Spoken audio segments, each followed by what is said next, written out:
Ahibati fillah, akhir-akhir ini kita sering mendengarkan berita kematian yang mendadak. Kawan-kawan yang kemarin bermain bersama kita, tahu-tahu hari ini diumumkan telah meninggal dunia. Ada kejadian-kejadian yang tidak disangka-sangka. Sedang bermain di sungai bersama kawan-kawannya, tahu-tahu ada banjir bandang yang menyeret semua yang ada di sana. Ada pesawat yang jatuh, yang kita tahu semua yang ada di pesawat itu hampir tidak ada yang sakit. Mereka adalah orang-orang yang sehat. Mereka adalah manusia-manusia yang sebelum naik pesawat sudah memiliki banyak rencana. Bahkan di atas pesawat pun mereka sedang menyusun rencana-rencana yang akan dilakukan tatkala pesawat itu landing. Tapi ternyata pesawat itu tidak pernah mendarat. Keluarga yang menunggu di bandara juga tidak pernah berpikir bahwasanya keluarganya tidak akan sampai ke tempat tujuan. Ada kapal laut yang bayangin orang-orang ketika naik kapal laut, bawa barangnya, bawa mobilnya, bawa motornya, hampir nggak ada di benak orang-orang yang naik itu kalau mereka mau mati. Kalau orang berasa mau mati, biasanya sama keluarganya dibimbing untuk mengatakan La ilaha illallah. Dokter tuh kalau di ICU ngelihat pasiennya udah kayaknya mau berangkat nih, maka dipanggil semua keluarganya. Di tempat ICU yang biasanya hanya boleh menunggu satu orang, itu semua keluarga suruh masuk semua. Kenapa? Kayaknya sudah mau berangkat. Tapi banyak kejadian mati mendadak yang tanpa persiapan. Dan ini menunjukkan dekatnya hari kiamat. Rasulullah sallallahu alaihi wasallam di dalam hadis yang diriwayatkan oleh Al-Imam At-Tabrani, tatkala beliau menyebutkan tanda-tanda kiamat, beliau mengatakan inna min amaratis sa'ah ay yadhhar mautul faj'ah.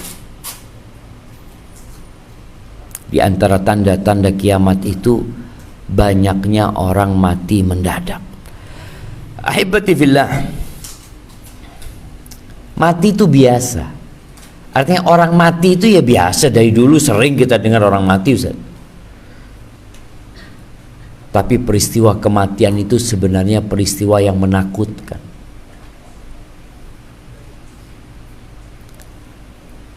Kalau antum duduk-duduk kemudian ada yang ngeprui sama martil, kepalanya dikepruk sama martil 2, 3, 4, 5 kali, apa yang antum akan rasakan? Sakit. Kalau ada orang dipotong kakinya tanpa bius, atau dipotong jari-jarinya, atau dicabutin kuku-kukunya, apa yang akan dia rasakan? Dia akan teriak-teriak. Sakit. Orang kalau sakit gigi aja, itu sakit hanya di satu tempat. Dia merasakan lemah tubuhnya. Bagaimana tatkala ruh yang menyatu dengan semua saraf di tubuh kita itu dicabut, jamaah. Bukan tangan saja, tapi seluruh tubuhnya. Rasul sallallahu alaihi wasallam mengatakan, "Ala inna lil mauti la sakarat." Kematian itu ada sekaratnya. Hanya saja para ulama menyebutkan, kenapa orang mati itu kok nggak sampai teriak-teriak ya? Kalau dia dipukulin, dicabutin kukunya, mungkin dinyos pakai api kepalanya, dia teriak kesakitan. Tapi ketika ruhnya dicabut perlahan-lahan, dia nggak mampu berteriak karena sakit sudah nggak kebayang. Kalau Rasul Sallallahu Alaihi Wasallam saja pingsan, siuman, pingsan, siuman. Aisyah radhiyallahu taala mengatakan, setelah aku melihat apa yang terjadi dengan Rasul sallallahu alaihi wasallam ketika ruhnya dicabut, aku sekarang nggak kepikiran lagi kalau ngelihat orang kok kayaknya matinya gampang ya. Iya, tapi tetap proses ditariknya ruh itu menyakitkan. Ahibati fillah, kullu nafsin dha'iqatul maut. Ya, kalau hari ini kita mendapatkan kiriman berita fulan meninggal dunia, suatu saat kita yang akan jadi berita. Kita sering mendapatkan kiriman inna lillahi wa inna ilaihi raji'un, telah meninggal dunia fulan bin fulan, akan dimakamkan insyaallah setelah salat zuhur di Masjid Thaibah sini. Suatu saat nama kita, nama ana, nama antum akan disebutkan, dan setelah itu kita akan dilupakan. Anak-anak yang ketika orang tuanya meninggal dunia sibuk mempersiapkan pemakaman buat orang tuanya. Anak punya paman hari Ahad kemarin itu sakit. Asar itu kita dapat video kondisi beliau. Adik-adik ngomong, apa kita nggak berangkat ke Malang? Di Malang, anak punya paman. Anak ngomong sama abah, bah, malam ini berangkat bah.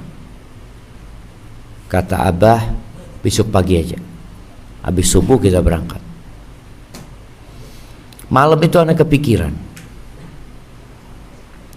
Sebelum subuh anak bangun, anak buka handphone anak, dan betul, beliau telah meninggal dunia. Menunggu proses pemakaman agak ribet. Nunggu anaknya yang dari Jakarta ya, nunggu kuburannya digali.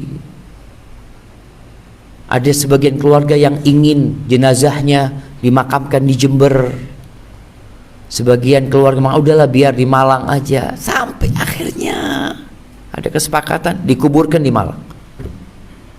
Setelah selesai proses pemakaman, selesai. Kira-kira apa yang akan dibicarakan selanjutnya? Apa jemaah? Ya apa warisannya? Iya. Orang tua yang capek, lelah ngumpulin harta, selesai. Kita mau berapa tahun lagi hidup jemaah? Yashibu ibnu Adam, kata Nabi SAW, anak manusia itu jadi tua, shape, jadi beruban ya. Kita kadang-kadang lihat nih, masya Allah banyak yang sudah tua-tua, yang sudah beruban, wa yabqal itsnan. Tapi ada dua yang tetap muda di dirinya. Antum kalau lihat orang sudah putih jenggotnya, sudah bungkuk-bungkuk jalannya, antum jangan pikir dia sudah tua. Ada dua yang tetap muda di diri dia. Apa jemaah? al-hirsu wal aman, ambisi dan angan-angan. Tetap kepingin ini, kepingin itu, padahal wis tuwe. Ya, itu ujian. Rasul sallallahu alaihi wasallam bersama sahabatnya, beliau bikin satu kotak di tanah agar sahabat lebih faham dengan apa yang hendak Nabi jelaskan alaihi salatu wasallam. Di tengah-tengah kotak itu beliau bikin satu garis yang keluar kotak. Di kanan kiri garis yang di dalam kotak itu. Nah,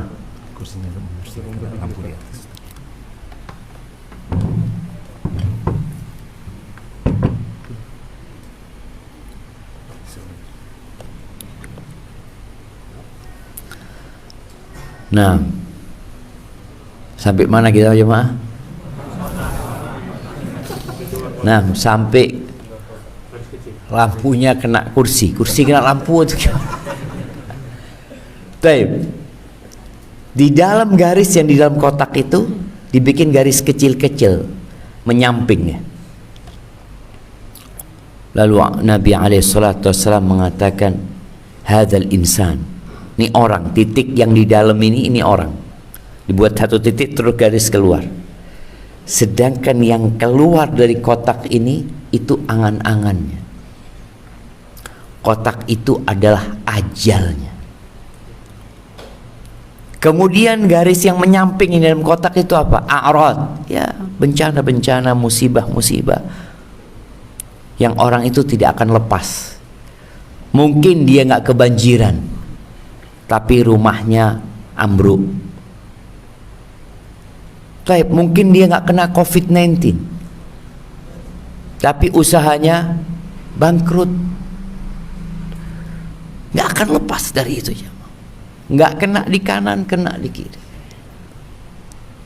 Oleh karena itu kita diperintahkan untuk mempersiapkan diri menghadapi kematian ini.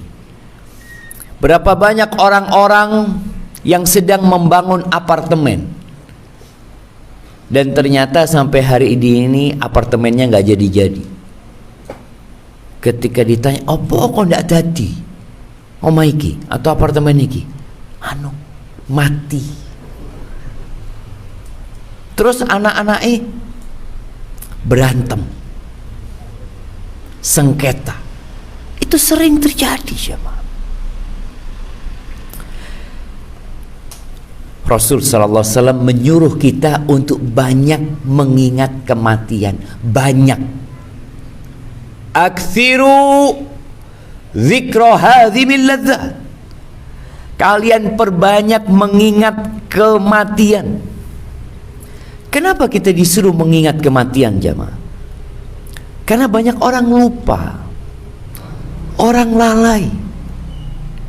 Kalau sudah keluar rumah, bekerja, melihat dunia ini, dia lupa dengan kematian. Bahkan resiko kematian itu tidak pernah dipikirkan sama dia.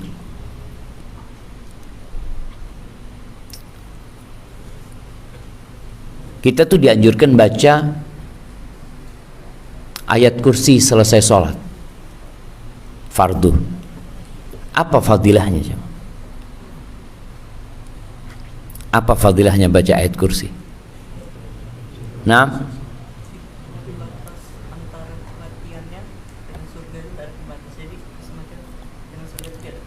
iya, tidak ada yang menghalangi dia masuk surga kecuali nunggu mati dia. Artinya kalau dia mati, insya Allah masuk surga. Tapi ketika antum membaca ayat kursi setelah sholat, mikir nggak antum? Aku mau baca apa? Lek mati insya Allah mlebu surga. Habis subuh baca ayat kursi. Bisa jadi kita mati sebelum zuhur. Tapi anawis duwe amalan, ya Allah, mudah-mudahan mlebu surga ya Allah. Habis zuhur baca lagi karena turun mati. Oh, belum mati anak. Loh, iya. Baca lagi habis zuhur. Karena boleh jadi kita mati sebelum asar. Habis asar kita baca lagi. Itu ingat mati kita, jemaah. Karena kita tahu kalau kita mati dalam kondisi telah membaca ayat kursi, insya Allah masuk surga. Maghrib juga seperti itu, Isya seperti itu. Mau tidur kita baca lagi. Ini salah satu bentuk kita mengingat kematian. Ketika mau tidur, selain baca ayat kursi, kita membaca apa? Bismikallahumma amutu wa ahya. Ya Allah, dengan namamu ya Allah aku mati, dengan namamu aku hidup. Tapi besok aku mau berangkat ke mana? Mikir, iya dak, besok mau berangkat berencana tafadhol, tapi mati itu datang tanpa pernah pamit dulu sama kita. Nabi SAW mengatakan, akthiru dzikra hadhimil ladzat fama dzakarahu abdun qat wa huwa fi dhiq illa wassa'ahu alaih. Apa faedahnya mengingat kematian? Di antaranya, tidaklah seorang hamba mengingat kematian dalam kondisi sulit.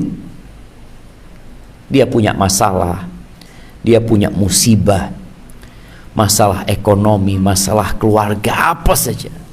Kalau dia sulit lalu ingat mati, urusannya jadi luas jemaah. Lah wong aku maring ini mati. Ketika dia umpamanya bangkrut, bentar lagi aku mati. Jadi dia merasa, dijalani aja hidup ini. Kenapa ada orang-orang yang terlilit hutang lalu bunuh diri? Dia ingat mati apa enggak? Loh Ustaz, dia malah kepingin mati Ustaz. Tapi yang jadi masalah, dia tidak mengingat dengan apa yang setelah kematian. Pikirnya dia, kalau aku mati selesai urusannya. Loh, tunggu dulu, dinteni bi malaikat. Iya, kematian ini disebut hadhimul ladzat, pemutus segala kelezatan. Engkau nggak bisa nambah satu amalan, selesai, putus sudah. Wala dzakarahu wa huwa fi sa'atin, dan tidaklah yang mengingatnya itu orang sedang dalam keluasan rizki, dalam kesenangan, dalam kegembiraan, lalu ingat dengan kematian, illa dhayyaqahu alaih, melainkan dia akan merasa sempit. Dia akan mengatakan, bentar lagi semua akan aku tinggalkan.